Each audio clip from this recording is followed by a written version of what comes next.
Esta es la sección ¿Quiénes quieren las mentiras de la semana? Hoy 4 de septiembre del año 2024 y vamos a iniciar porque es falso que con la reforma al Poder Judicial se inhiban o se pausen las inversiones. Pausa, inversión, reforma judicial. Así titula el diario Reforma el 22 de agosto pasado una nota destacada. Según el diario, ante la inminente mayoría de Morena en el Congreso y la aprobación de la reforma al Poder Judicial, se pausan inversiones en Jalisco y Nuevo León. Reforma usa como fuente, una vez más, a su asociación favorita, México Evalúa, esta organización vinculada a Claudia X González y financiada por Estados Unidos. Según México Evalúa, se inhiben las inversiones por falta de certezas jurídicas y que esto tendría como consecuencia que estos activos salieran del país. Pero esto es falso. La reforma al Poder Judicial no frena las inversiones y existe además un clima de confianza entre los empresarios, tanto extranjeros como locales, para invertir en nuestro país. De acuerdo con el INEGI, la tendencia de confianza empresarial es mayor a la de 2019 y se recupera desde la pandemia, y que para el segundo trimestre de 2024 alcanzó 54.6% de los empresarios que confían y ven un momento óptimo para invertir en México. Aquí les dejamos una infografía donde se muestra que México es el 9º destino de inversiones en el mundo, según un informe de junio de 2024 de la Conferencia de la ONU para el Comercio y Desarrollo. Miren, vamos a ver en la pantalla que México ocupa el 9º lugar entre los 20 países más atractivos para inversiones. La campaña de datos falsos y tergiversaciones, mentiras, en contra de la reforma al Poder Judicial, ya sabemos que va a continuar y seguirán inventando. Ya no tienen el mismo efecto, pero no está de más desmentirlos. Vamos con la siguiente, que seguramente ustedes vieron circulando por montones ayer en redes sociales, y vamos a aclarar que es falso que en la Ciudad de México se elimine la propiedad privada. El pasado martes 3 de septiembre por la mañana se desató un nado sincronizado de mentiras en contra de la reforma a la Constitución de la Ciudad de México en materia de propiedad privada, pública y social, en la que se repitió por todos lados que con la entrada en vigor de esta se desaparecería la propiedad privada en la Ciudad de México y que los dueños de casas, departamentos o terrenos estarían obligados a entregarlos al gobierno o bien la administración podría expropiarla. Pero todo esto es falso. Sin embargo, vamos a ver en la pantalla quién se unió al nado sincronizado, porque en primera fila Sergio Sarmiento, Agustina Tonetti, Pascal Beltrán del Río, David Páramo, Lili Telles, entre otros, armaron un escándalo en redes sociales y grupos de WhatsApp para intentar engañar a la gente. Y ahí les va. Esta es la quinta vez que en esta sección desmentimos este bulo. No se cansan de intentar engañar al pueblo de México. Primero hay que decir que la reforma fue votada por unanimidad, es decir, por todos los legisladores presentes de todos los grupos parlamentarios, Morena, PT, Verde, Mujeres Demócratas, PRD, PRI y PAN. La nueva reforma en materia de propiedad establece como principio la propiedad privada, pública y social, en los mismos términos del artículo 27 de la Constitución Política Mexicana, que es garante de la propiedad privada. ¿Cuál es el objetivo de reformar la Constitución de la Ciudad de México? Pues es buscar un desarrollo justo, armónico y con acento social en la ciudad. En ningún lado dice que se expropiará la propiedad privada o que la gente no pueda adquirir más de una propiedad. La reforma es para que se reconozca no solo la propiedad privada, sino a los regímenes de propiedad pública y social. Esto incluye a las comunidades y a los ejidos. Así que es falso que pretendan desconocer la propiedad privada porque la Constitución Federal sí la reconoce de manera expresa y pues sería un despropósito reformar la Constitución de un estado o de la Ciudad de México si no va acorde a la Constitución, a la Carta Magna. Pero bueno, ya sabemos que así se las gastan, hasta vuelven a revivir la mentira de que quieren acabar con la propiedad privada reformando un supuesto artículo 139. ¿Se acuerdan que en campaña, en febrero, marzo más o menos, esta noticia corrió también por Telegram y WhatsApp como pólvora? Ellos decían que se quería reformar el artículo 139. Pero también les decimos que el pequeño detalle es que la Constitución mexicana solo tiene 136 artículos. Es pura chapucería. No son serios, son mentiras ya burdas. En cualquier caso, la reforma a la Constitución en la Ciudad de México protege la propiedad privada, así como la propiedad pública y la propiedad social, aunque quieran inventar cualquier cosa. Pero vamos con la siguiente, porque esa es muy interesante exponerla, fue la primera plana del Economista y bueno, ellos tienen una visión bastante pesimista sobre los empleos. El 3 de septiembre, el diario El Economista publicó a 8 columnas, generación de empleo cierra el semestre con saldo negativo. Comunicado que se ha perdido, ellos comunican que los empleos se han perdido en este año, lo cual no es verdad, sino al contrario, como hemos visto en las últimas semanas, que los desmentimos porque o tergiversan los datos o mienten deliberadamente, como en este caso. Primero hay que decir que el reporte del Instituto Mexicano del Seguro Social de julio sobre puestos de trabajo afiliados al IMSS señala que entre enero y julio de 2024 se crearon 307,402 nuevos empleos. Los empleos formales crecieron 1.7%. Y de julio de 2023 al julio de 2024 se crearon 446,000 puestos de trabajo más o menos el 2%. Más que en 2023. A lo largo del sexenio se han generado un promedio de 400,000 empleos por año promedio. Así lo informó el presidente Andrés Manuel López Obrador en su sexto informe de gobierno el domingo pasado en el Zócalo de la Ciudad de México. Además, estos datos se complementan de la Encuesta Nacional de Ocupación y Empleo del INEGI, según la cual al segundo trimestre del 2024 la tasa de desocupación se ubicó en 2.7%, la más baja en el mismo trimestre de los últimos 7 años. Por el otro lado, la misma encuesta registra que la población ocupada superó los 59.3 millones de personas y comparado con el mismo trimestre de 2023, se incorporaron a la ocupación y empleo más de 805,000 mexicanas y mexicanos. México ocupa las tasas de desempleo más bajas del mundo. Y aquí vamos a ver otra gráfica. La comparación con otros países, México es primer lugar empatado con Japón en tasas de desempleo, con información de la OCDE a julio del año 2024. Aprovechamos, nos dan la oportunidad los medios que mienten para exponer la información que permita, por el contrario, exponer los logros del gobierno encabezado por el presidente de México, Andrés Manuel López Obrador. Las cosas andan muy diferentes de cómo publican estos medios corporativos. Vamos requete bien. Y hasta aquí el recuento de las noticias falsas de la semana, pero hay 2 temas más. Ustedes saben que en la campaña en contra de la reforma judicial, la oposición y algunos grupos oligárquicos creen que se vale todo.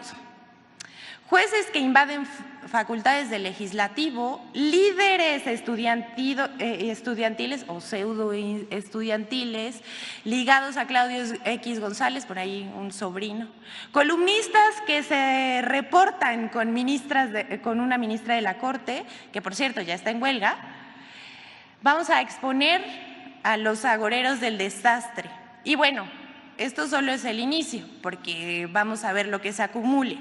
Este fin de semana, 2 jueces ampararon a magistrados y jueces para que no se aprobara la reforma judicial que se discute en el Congreso, excediendo sus funciones, pues el artículo 61 de la Ley de Amparo señala que es improcedente cuando se trata de reformas constitucionales. En primer lugar, tenemos aquí a la jueza Marta Eugenia Magaña, titular del Juzgado Quinto de Distrito en Morelos, quien el pasado sábado otorgó un amparo a trabajadores que impugnaron el dictamen de la reforma judicial que aprobó el lunes pasado la Comisión de Puntos Constitucionales de la Cámara de Diputados. Y hay que, dicho sea de paso, la madrugada, más o menos alrededor de las 4 de la mañana, se aprobó el proyecto en lo general. Enhorabuena para el pueblo de México, esperemos la discusión en lo particular, pero regresemos a la jueza Marta Eugenia Magaña. El fallo de la jueza implica que dicho proyecto en lo particular no podrá ser discutido y votado por la Cámara de Diputados de la nueva legislatura. Es decir, esta jueza pretendió invadir atribuciones del Poder Legislativo, pero le decimos es improcedente. La jueza es muy cercana, aquí lo vamos a ver, miren nada más esto, a la ministra Norma Piña, como consta en sus redes sociales, y apoyó, me pasan la anterior por favor, apoyó abiertamente a la candidata del PRIAN a la presidencia de la República, Xóchitl Gálvez. Aquí lo vemos, ¿me pueden pasar por favor? Hoy va por México, dice la jueza imparcial. ¿Cómo ven eso? También vamos a volver a las fotos, porque es amiga de la ministra Norma Piña. Vean nada más, con sus piñitas ahí en sus playeritas. Qué graciosas, Dios las hace y ellas se juntan, ¿no creen? Aquí las vemos juntas, casi abrazaditas, cachete con cachete. Incluso la jueza aquí nos muestra varios atuendos con su piña en la playera. ¿Por qué será? Miren, más allá de esto, a que pues claramente no es una jueza que se rija por el principio de imparcialidad, no es la primera vez que esta jueza hace uso de su investidura para torcer la ley. En abril de 2022, la jueza Magaña dictó una sentencia para pagar en un plazo de 48 horas más de 37 millones de pesos y la restitución del servicio de recolección de basura a la empresa PASA sin considerar repercusiones sociales y financieras del municipio. En ese momento hubo un comunicado también de parte de la presidencia municipal, porque esto era un daño al erario, no se podía solventar, pero la jueza le dio la razón a la empresa. Ya saben, lo que no suena lógico suena metálico. El otro caso, dejando un poco a Marta Eugenia Magaña, jueza de Morelos, es el de Felipe Consuelo Soto, juez tercero de distrito de amparo y juicios federales en Chiapas, que otorgó el amparo, del que hablábamos en un inicio, y dictó como medida cautelar detener la aprobación de los congresos de los estados de la reforma constitucional del Poder Judicial. Pero tampoco procede. Y miren, este es el caso de los jueces, pero vamos con otro caso que también vimos el día de ayer. Es un episodio picaresco de los defensores del Poder Judicial. Este es protagonizado recientemente por la columnista del Financiero Lourdes Mendoza y la ministra de la Suprema Corte de Justicia de la Nación, Margarita Ríos Farjat. Debido a un error de la mismísima Lourdes Mendoza, colaboradora del Financiero, ADN 40 de TV Azteca, Revista Vértigo, Eje Central y La Lista News, ella compartió una captura de pantalla de WhatsApp de la conversación con la ministra de la Suprema Corte de Justicia de la Nación, Margarita Ríos Farjat, a quien Mendoza le pide el visto bueno para publicar su columna en El Financiero, como si de su patrona se tratara. Miren, vamos a ver lo que dice el chat.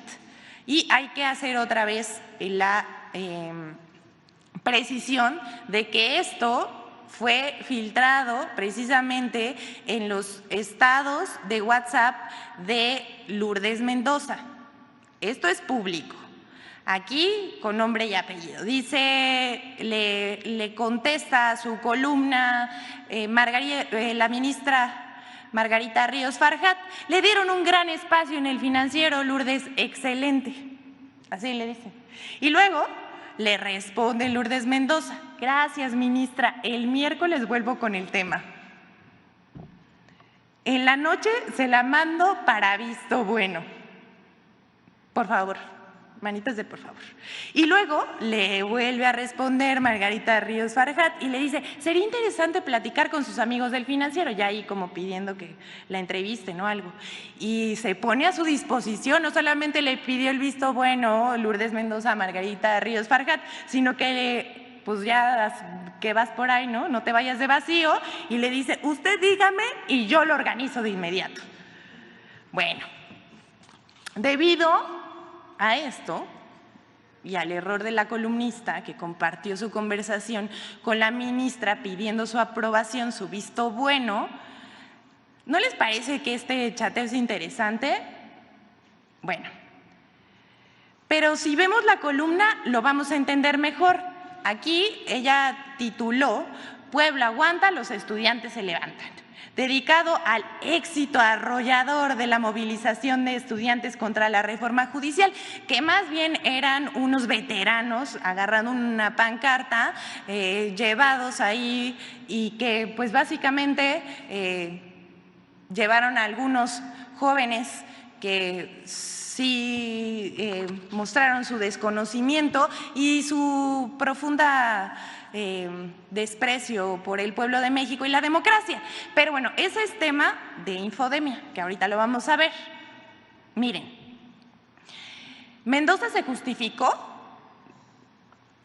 horas más tarde por pedirle la aprobación a la ministra Ríos Farjat para publicar el texto diciendo que hay que tener fuentes de primera. Yo no creo que alguno de ustedes le pida autorización a alguien quien entreviste para publicar lo que ellos mismos dicen, pero pues si se trata de pedir el visto bueno, ahí cambia la cosa. No, no son fuentes de primera, son patrón y empleado. Pero nadie le creyó a la también asistente a las mesas de Atypical TV encabezadas por Carlos Alarraqui. Como decía yo al principio, Dios los hace y ellos se juntan. Pero bueno, vamos a pasarnos el mal trago porque aquí vemos claramente complicidades, amiguismos y por qué este poder judicial se exhibe una y otra vez como un poder que no es autónomo, que tiene muchas colusiones y muchos privilegios también. Vamos a pasarnos esto porque vamos a tirar un poco de aceite, como dijera el presidente, porque su administración, su aprobación, es una aprobación histórica al cierre de su administración. Estas son buenas noticias, decía yo, solo queremos presumir que el presidente de México de 2018 a 2024, el licenciado Andrés Manuel López Obrador, cierra su administración con una aprobación del 71% del promedio de las encuestas, con lo que supera a sus 4 antecesores en los 68 meses a cargo del Poder Ejecutivo. En esta gráfica que estamos viendo es un pool de encuestas que se hicieron durante 68 meses de diferentes empresas que se dedican a medir no solamente la aprobación del presidente, también algunas otras cosas, pero en este caso en específico eso es.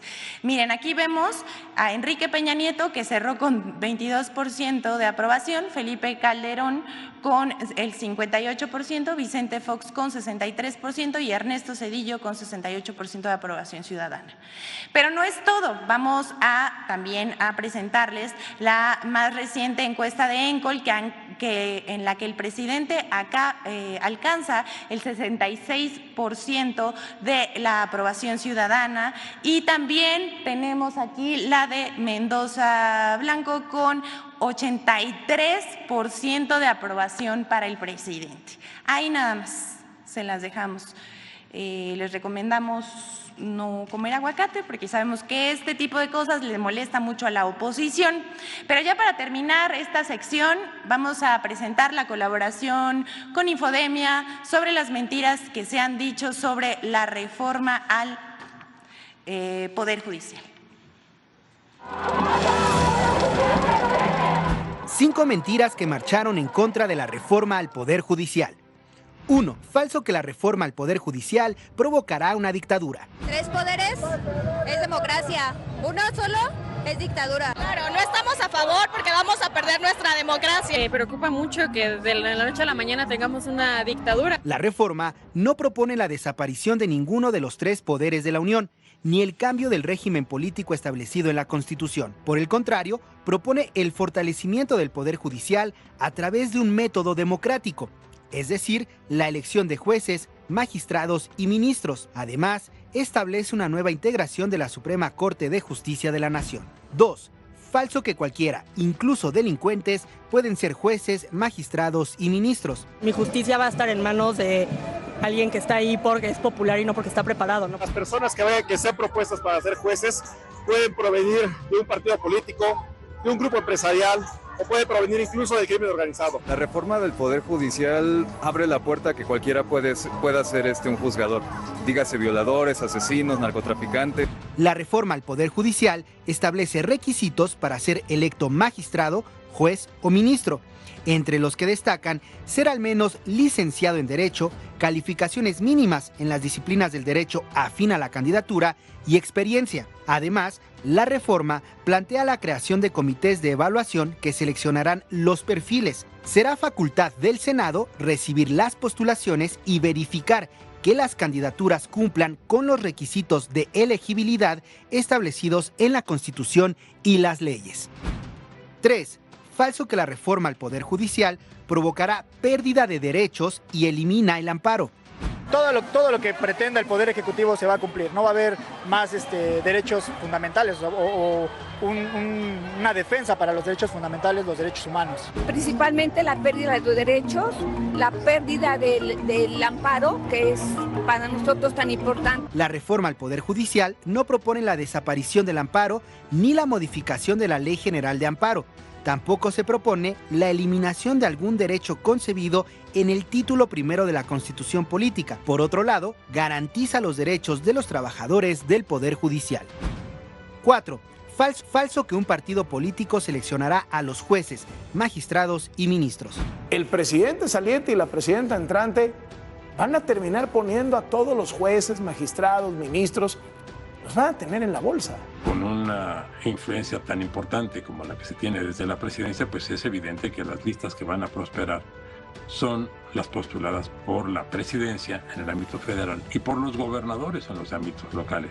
La reforma prohíbe explícitamente que los partidos políticos realicen actos de proselitismo a favor de alguno de los candidatos a jueces, magistrados y ministros. Por otro lado, serán los ciudadanos, no los partidos políticos, quienes elegirán a través del voto directo a los magistrados, jueces y ministros.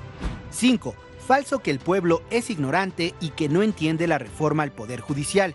La gente ni siquiera sabe qué es el Poder Judicial, la gente no entiende qué hace el Poder Judicial. El pueblo no sabe ni escoger pareja y quién escoger un juez. Las personas, honestamente, pues ya vimos cómo funcionan los presidentes municipales, los regidores, los diputados, no sabemos elegir eso. Porque creo que la gente es muy fácil de manipular, la gente es muy fácil de convencer de una ideología. Si el día de mañana la población, que para empezar no conoce quiénes son sus concejales, sus diputados locales, federales, senadores, pues entonces, ¿qué nos hace creer que van a saber a escoger a quiénes van a ser realmente los correctos impartidores de justicia? La afirmación realizada por miembros del Poder Judicial, estudiantes de Derecho, políticos y comentaristas parte de que ellos tienen la razón y que todos los demás son ignorantes, despreciando la opinión de las personas por el solo hecho de no coincidir con ellos. Por otro lado, olvidan que según la Constitución, la soberanía nacional reside esencial y originariamente en el pueblo. Todo poder público dimana del pueblo y se instituye